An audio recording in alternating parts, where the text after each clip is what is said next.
Well, you want some news, Cleveland Browns wise? Apparently, we've got some news. And it might not be some news that anybody wants to hear, but we're going to break it all down. Browns 3D starts now.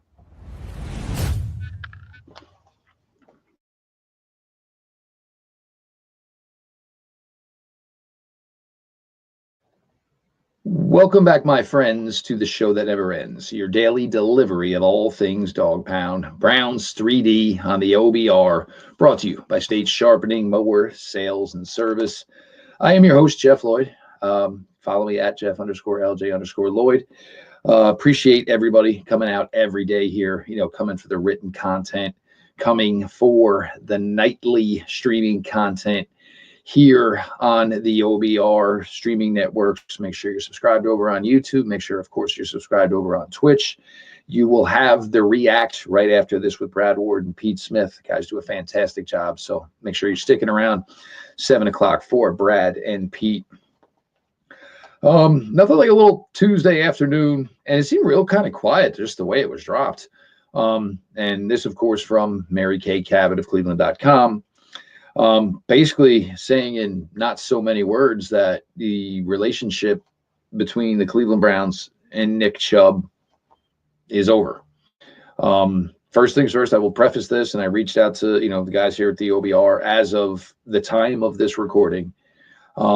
Whether it's Lane, whether it's Brad, nobody here at the OBR has, a confirmation of this report in regards to the Cleveland Browns and Nick Chubb, basically looking like it's going to be the end of their working relationship together.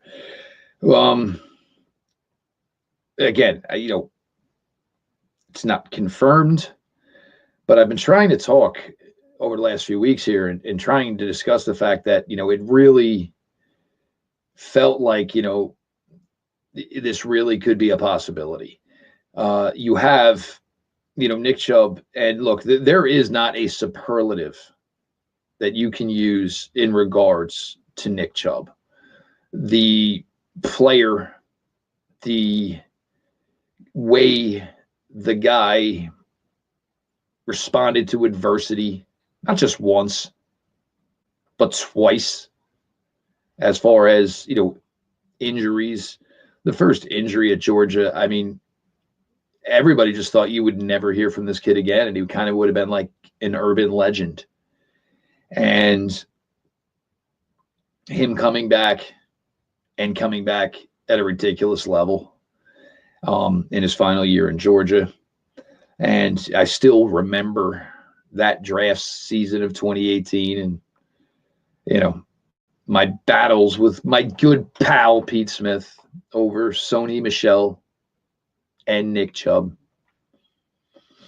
And for the Browns, at the end of the day, and now if everybody remembers in 2018, that was Deshaun Watson's rookie year with the Texans. Started out well, played well, blew out his ACL. The Browns held not only Houston's first-round pick in 2018, they also held the second-round pick, which was the Brock Osweiler deal. So as the Texans just kept losing week after week after week, not only the Browns have the first and the fourth pick, also had the top pick in the second round, and also had Houston's pick in the second round. Baker, Denzel, and of course the offensive lineman, who actually, once he got out of Cleveland, hasn't had a bad career, and then settled in on Nicholas Jamal Chubb. We had to wait a little while. Absolutely had to wait a little while on Nick Chubb. And I still remember his first game as a member of the Browns against the Tampa Bay Buccaneers. If we all remember, there was a running back in front of him that had that great Thursday night game, Carlos Hyde scoring 2 touchdowns, which was the first time we saw Baker. And then they finally traded Carlos Hyde the Friday before the Sunday game in Tampa. And Nick Chubb was now your starter after showing some glimpses. If you all remember that Raider game, his rookie year, which was Baker's first start. Chubb was, I think it was 3 carries for like 120-something yards, 2 touchdowns. Browns knew what they had. They just weren't ready to, for whatever reason. But I mean, you got to keep in mind in 2018, this team didn't know what the hell they were doing, obviously. He's been everything to this team, Nick Chubb. I wouldn't say necessarily the face of the franchise, because I think that's something that Nick, it's just not the type of guy he ever chose to be. Certainly could have been the face of the franchise. Certainly could have, put himself out there, and, the way he acted on the field, and, Ben Moore, of a showman. And, Nick Chubb was never a guy that wanted the limelight on himself, never wanted the spotlight on himself, just went out there and did his business. Had multiple years of just absolutely outstanding production. And then, of course, in 2023, there was that terrible, terrible hit in Pittsburgh. And it left, again, the question of, where are we with this guy? How could anybody conceivably expect this guy to go through this and do this yet again? And miraculously enough, somehow Nick got himself back up off the mat. And we all figured, hey, here he's going to be, in 2024. And, it was certainly obvious that, Nick did not look like himself. The team, of course, was struggling. The offensive line was struggling. It wasn't like there was much success, anywhere on the offensive side of the ball, outside of a few glimpses from Jerome Ford, and certainly give Jerry Jeudy his credit. Nick struggled, and you could see he was physically limited. He was not the player that we had all, seen for all these years, of course, and all his time in Cleveland. Then, of course, the broken foot. And now you had no idea, where it was going to go, as far as, knowing that he did not have a contract for 2025. Now, I've been on record and said it's a situation where it's a conversation I don't think anybody wants to have. In a perfect world, you would imagine this like Madden, where you would just continue to run Nick Chubb out there for the Cleveland Browns till you came to that end of the season simulator and, Nick Chubb retired. Unfortunately, the real world does not work like video games, right? The reason it seemed like it was time to have this conversation, and there are a number of reasons, it certainly has to do with the running back draft class that is here in 2025. It's just absolutely loaded. It certainly has to do with, the fact that Nick was going to be a free agent. Jerome Ford was a pending free agent. And it was really time to just, look at how the room was going to be going forward. And Nick Chubb was never a guy that ideally was going to be extended under a team that ran so strongly and believed so strongly in, analytics. So Nick getting that first extension was a stunner. I mean, it shouldn't have been a stunner, I should say, but it was basically people that were so analytic driven, understanding that sometimes something breaks the analytic mold. And there's no question at all that Nick Chubb broke the analytic mold. He was just so good on the field, production-wise. He was so good in the locker room. Teammates absolutely loved him. He was so good off the field and in the city of Cleveland. And I had said at the time, the reason the Browns are giving this contract extension to Nick Chubb is because every time you brought in a young kid, a drafted kid, an undrafted free agent, basically you pointed over and said, look at number 24 over there. This is how we expect you to handle your job, your life, your relationship with your staff here and your teammates. And it was that Nick was such a great all-around player and person. It was easy to break the analytic mold. For where this is at now and where this, if this is coming to an end, and maybe what I'm believing is that maybe there was some chatter over the weekend between Nick Chubb's camp and maybe between the Browns. And like I told you, a lot more goes on the combine than just, the rookies working out. But what I do believe is that, maybe Nick Chubb's camp had an idea of what some interest might be for him in other cities. And maybe it was a financial number the Cleveland Browns were not or are not comfortable with. Again, none of this means anything till next Monday when legal tampering opens at noon. But we're going to obviously continue on here. Your big news of the day, according to Mary Kay Cabot, of course, of Cleveland.com, it appears that the Cleveland Browns and the Nick Chubb relationship is set to expire for good in free agency. We've been talking about now, and we're super excited to have the State Sharpening Mower Sales and Service team sponsoring us here over at the OBR. They're over in Broadview Heights. So if you're local to the Cleveland area, they're your one-stop shop for all things lawn equipment. Is there anything worse than missing in the Browns game because you've got lawn chores to do? State has the best lineup of new Cub Cadet mowers to cut your mowing time down, as well as genuine parts and expert factory-trained technicians to get your existing mower back in a peak shape.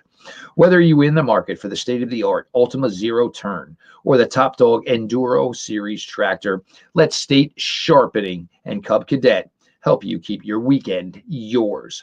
They're veteran-owned. The Kane family are lifetime Clevelanders, lifetime Browns fans, and proud supporters of all of us here at the OBR. Again, if you are local to Cleveland, State Sharpening Mower Sales and Service in Broadview Heights is your hometown team for all your lawn equipment needs. All their info is at statesharp.com. That is STATESHARP.com. Continue on here just a little bit. Cleveland Browns, Nick Chubb, according to Mary Kay Cabot from Cleveland.com, Nick Chubb will be moving on in free agency starting sometime next week. Again, we here at the OBR have nothing to substantiate this, nothing to, put 2 cents to put in on this. Again, for me personally, I kind of felt it was going this way. And look, for all of you Browns fans, and look, I'm not I legit mean this. Since 2017 to where we are here now in 2025, I have absolutely fallen in love with this sometimes ridiculous, dopey franchise that every now and then has gotten a couple chances to get some things right over the last few years, a small taste of success. But since 2017, in the fall of 2017, this is my football team.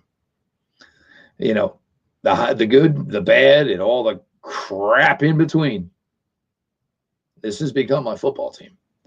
And it's certainly because of guys like Myles Garrett. It is certainly because of guys like Baker Mayfield then. And there is no question whatsoever. It's because of guys like Nick Chubb. An absolute joy to cover. An absolute pleasure to speak about. Just an incredible talent on the field.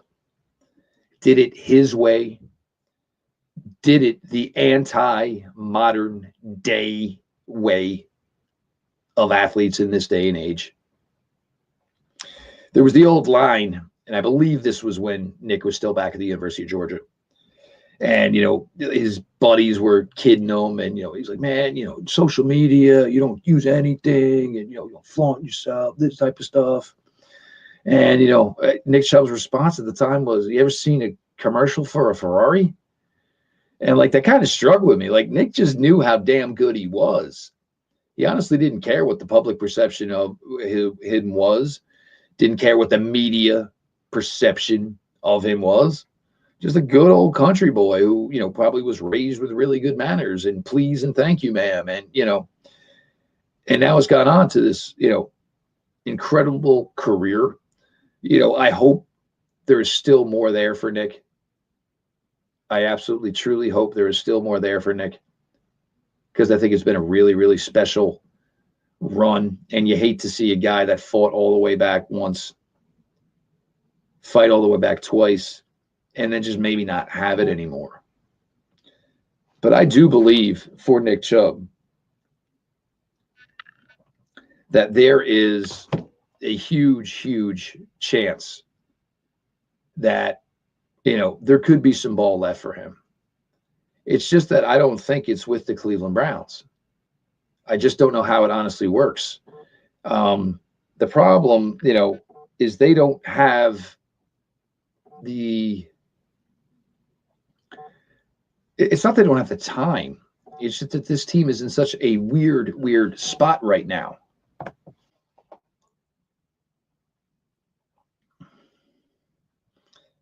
This team is in a transitional period.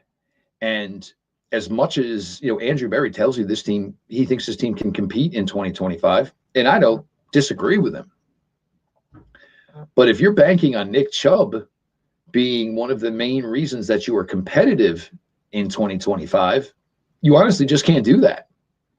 The earliest you're going to see Nick is maybe OTAs. There's not much talk as to where he is, with the recovery from the broken foot. So we don't know necessarily where he truly is right now. Also he's a veteran, so it's not like he would be expected to be a major part of OTAs. So then you're talking training camp. The Browns have to also look at this team for the realm of today and tomorrow. Nick Chubb is an important factor as far as yesterday is concerned. And, the past history of this team from 2018 to 2024. There's no question about that. But now you're in this weird situation with this team. And this team has a chance to get themselves better financially. This team has a chance to get themselves just in a better place, get younger, finally have a draft, which could have been some of the reason why some of these veterans did stick around the last couple of the years, because the Browns didn't have the opportunity to use the draft to help them. It's just a very difficult situation for this team. And as much as it's terrible to think that this could be the end of Nick Chubb in Cleveland, in a lot of ways, if you're using just a straight open mind, you can see why it's probably the right time for both parties to move on. Would Nick maybe like to go to a contender? Certainly possible. Would Nick like to return to the Southeast, closer to where he was, grew up? Certainly a possibility. This running back class is just absolutely loaded. The Browns, could easily draft a running back on day 2 and draft a running back on day 3. You have Jerome Ford, and there is, your room for 2025. And a good chance 2/3 of your room for 2026 and going forward, and see how it works out with Jerome Ford, who in my opinion has certainly been an underrated player in his time here with the Cleveland Browns. There's no question. Now it's going to rub fans the wrong way. I understand that. I'm sure fans are going to blame Andrew Berry. I get that, but what do you want him to do? Do you guys want to give Nick Chubb $5 million and find out in 2025 that there just ain't anything left? Because for me, I don't think anybody here wants to see the final days of Nick Chubb, because sometimes, and every fan base is guilty of this, a fan base can turn on a guy once that guy is not that guy anymore. There's certainly a possibility that could happen. There's no question to me that could happen. And I don't think anybody wants that. I don't think anybody wants to have to say, oh my God, Nick Chubb's done. Nobody wants to say those words. Nobody, first of all, we don't want to see it ever. We don't even want to believe it's going to happen. But the fact of the matter is, it's true, and it could certainly legitimately happen. This could be, the final days, and nobody wants to see this.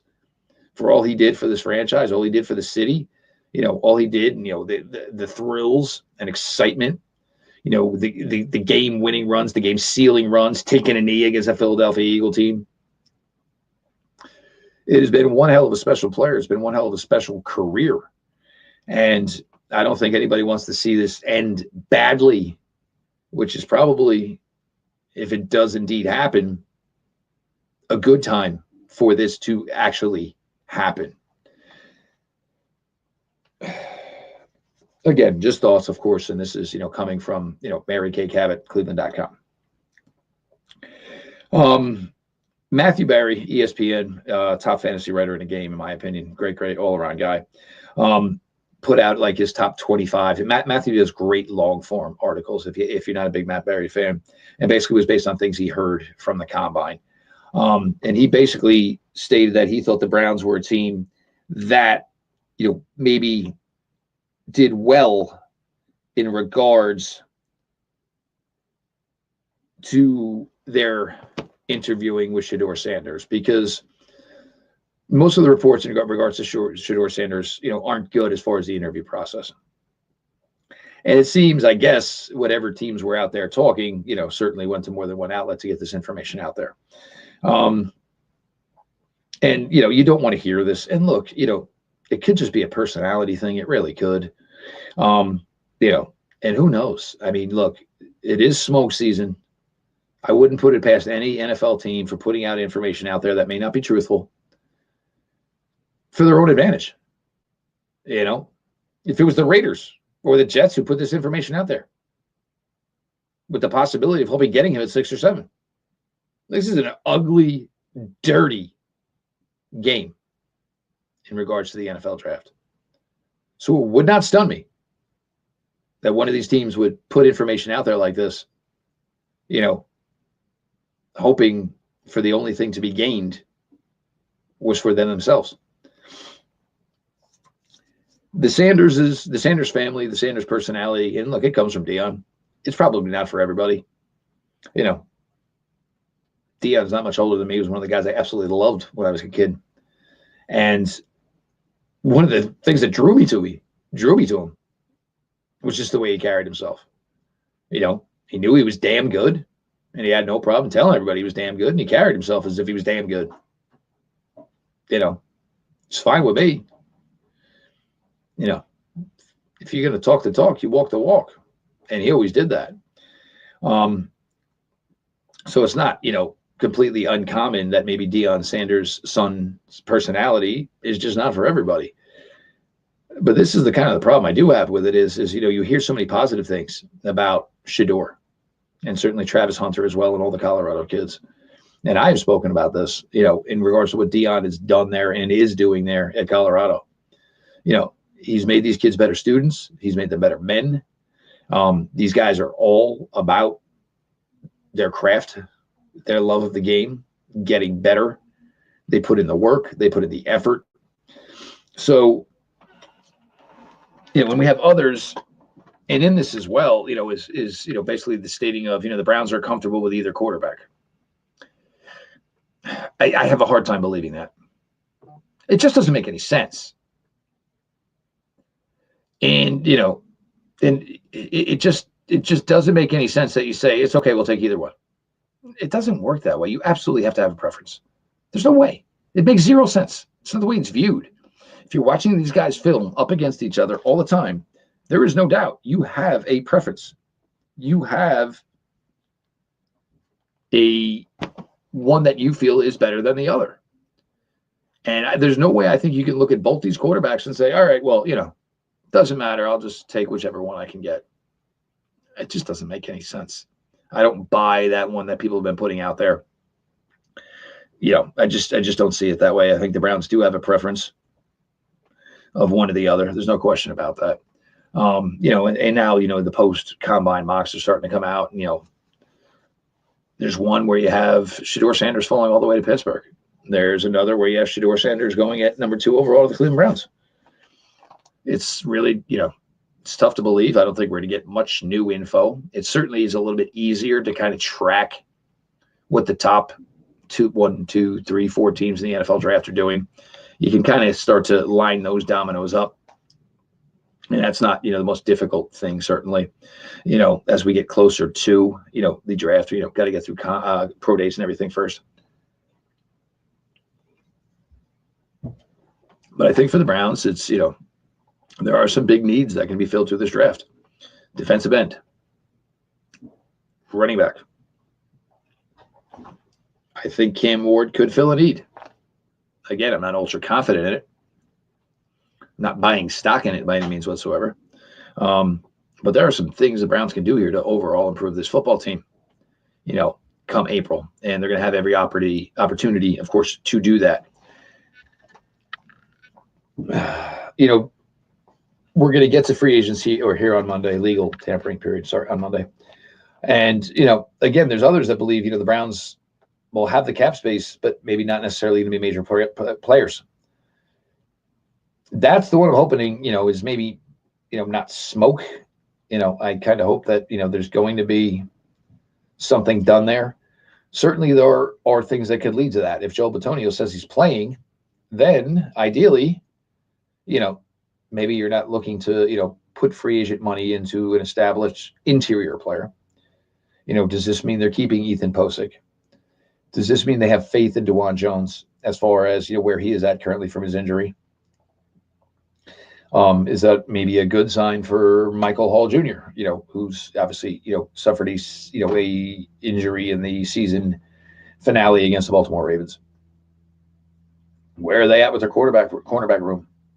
You got two guys on the final years of their deals. Where are the Browns at with those two guys? Those two guys, it's going to be a very, very weird environment for both Emerson and Newsome, who are certainly going to want every opportunity to prove themselves either to the Cleveland Browns or to a future employer. There's going to be a lot going on here. I mean, here we sit here now. This would be Tuesday afternoon. We'll already be 2 days into free agency by this time next week. So there's a lot certainly to, wonder and fathom as far as, what, this team is looking to do, looking to get accomplished, looking to get finalized, certainly between now and Monday, and then certainly between Monday and the draft. Again, this is, kind of a weird one here. And you have these episodes time to time. It was certainly the Joe Thomas episode and certainly other guys, that their time was done. But again, according to Mary Kay Cabot of Cleveland.com, the belief is that the Cleveland Browns and Nick Chubb will be severing ties with each other. And, Nick Chubb will be moving on and not re-signing a contract in free agency with the Cleveland Browns. Again, it's a difficult pill to swallow. You get certain players, that you love because they're on your team. There's certain players that you just love because they're everything you would want everyone on your team to be. And that's certainly been the case for Nick. And, for everybody that's trying to, connect this to Nick, Miles gone to, look, it's a little early yet, certainly a little early yet. And I still don't believe Myles Garrett is going anywhere. Because the difference between Nick Chubb and Myles Garrett is Myles Garrett is still a guy who is performing at a elite level. Unfortunately for Nick, in re-signing him, you would think that he was still going to be on a very good to great to elite level. There is no way of knowing that right now. There's no way of knowing that anyway whatsoever. And it's tough. It's brutal. Nobody ever wants to see, their favorite player, a star from their favorite team, maybe see the sunset of their career. It's just absolutely stinking brutal. Nobody wants to see this stuff. So we'll monitor, again, if this isn't something that you were truly believing could possibly happen at this point in time, I think you were buried, basically facing the sand here a little bit. There was probably a strong possibility that, this could be coming. Again, not official, but again, certainly understanding that, this could be the end, unfortunately, between the Cleveland Browns and probably one of the best players in their franchise's history, certainly one of the best players in the history of this franchise since I have been covering this team since 2017. Stick around for the React. Brad and Pete will have you covered over there as well. I'm sure this will be a huge, huge part of that show this evening. We appreciate you all for coming out for the written content every day over at the OBR. Make sure you continue to do so. We appreciate you all coming out every night here for the nightly streaming stuff here on YouTube. Make sure you're following, and of course over on Twitch as well. This has been your daily delivery of all things Dog Pound Browns 3D on the OBR, brought to you by State Sharpening Mower Sales and Service. Browns 3D, and we will talk to you all tomorrow.